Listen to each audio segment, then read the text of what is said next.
নবম হিজরির ঘটনা। বিষ্ণু ইসলাম তাবুকের যুদ্ধে গেলেন।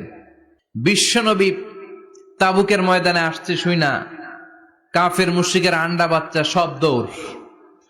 কারণ বিশ্বনবী কোন যুদ্ধে গেলে বা কোনো জায়গায় দাঁড়ালে ওনার ডানে বায়ে সামনে পেছনে 1 মাসের এরিয়ার মধ্যে যদি কোনো কাফের মুশরিক থাকে তাদের অন্তরের ভেতরে বিশ্বনবীর ব্যাপারে ভয় আর ধুকধুকানি তৈরি করে দেয় কে? বিশ্বনবী তাবুকের ময়দানে গেলেন। রোমান সাম্রাজ্যের খ্রিস্টান সৈনিকেরা যখন জানতে পারলো বিশ্বনবী এসেছে, সব সৈনিক নিয়ে দৌড়। আইজো দৌড়, কাইলো দৌড়, কই যুদ্ধের দরকার নাই, সব দৌড়। কোন যুদ্ধ ছাড়াই বিশ্বনবী জিতে গিয়েছে। কোন সুবহানাল্লাহ। বিশ্বনবী আল্লাহ শুকরিয়া করলেন। হঠাৎ বিশ্বনবী দেখলেন আকাশের সূর্যের আলো ক্ষীণ হতে শুরু করেছে, কমতে শুরু করেছে। তিনি খেয়াল করে দেখলেন এর কারণ সাইয়েদনা জিব্রাইল বিশাল ফেরেশতাদের বহন নিয়ে পৃথিবীতে নেমে আসছেন। পড়েন সুবহানাল্লাহ। এসে বললেন, ইয়া রাসূলুল্লাহ, আমি 1,40,000 ফেরেশতা নিয়ে নেমে এসেছি। আপনি কি জানেন না, ঠিক একটু আগে মদিনাতে আপনার এক প্রিয় সাহাবা, তার নাম হচ্ছে মুআবিয়া ইবনে মুআবিয়া আল মুজানি, একটু আগে শেষ নিঃশ্বাস ত্যাগ করেছে। বিশ্বনবী বললেন, ইন্না লিল্লাহি ওয়া ইন্না ইলাইহি রাজিউন। সাইয়েদনা জিব্রাইল বললেন, ও নবী, আপনি কি আপনার প্রাণের সাহাবীর জন্য গায়েবানা জানাজা পড়বেন না? বিশ্বনবী বললেন, অবশ্যই পড়বো। গায়েবানা জানাজা চেনেন তো?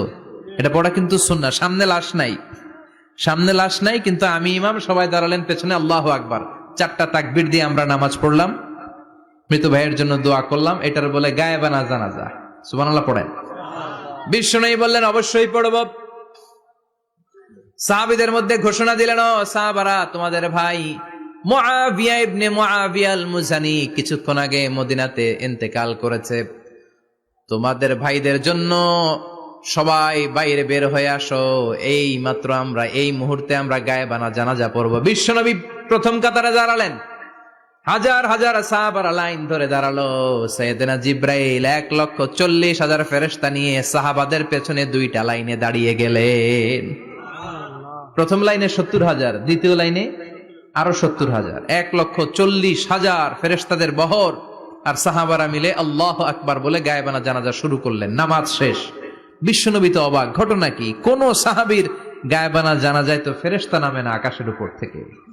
বিশ্বনবী জিজ্ঞেস করলেন, জিব্রাইল, কোন সাহাবীর গায়েবানা জানাজায় তোমরা আকাশ থেকে এত ফেরেশতার বহর নিয়ে নামো নাই? কি এমন আমল করেছে আমার মুআবিয়া? কি এমন ভালো গুণ ছিল, ভালো আমল ছিল, যার কারণে আরশের উপরে তার এত সম্মান, যার কারণে 1,40,000 ফেরেশতার বহর নিয়ে তোমরা দুনিয়াতে নেমে এসেছো? সাইয়েদনা জিব্রাইল বললেন, নবী, তেমন কোনো বড় আমল নয়, ছোট্ট একটা আমল, কিন্তু আমলটারে ভালোবেসেছে কে? আপনার এই প্রিয় সাহাবী হাঁটতে বসতে চলতে ফিরিতে সব সময় পড়তো কুল হুয়াল্লাহু আহাদ আল্লাহুস সামাদ লাম ইয়ালিদ ওয়া লাম ইউলাদ ওয়া লাম ইয়াকুল লাহু কুফুয়ান আহাদ। পড়েন আল্লাহু আকবার। আল্লাহু আকবার। এজন্য বেশি বেশি সূরাতুল ইখলাস তেলাওয়াত করতে রাজি আছেন তো?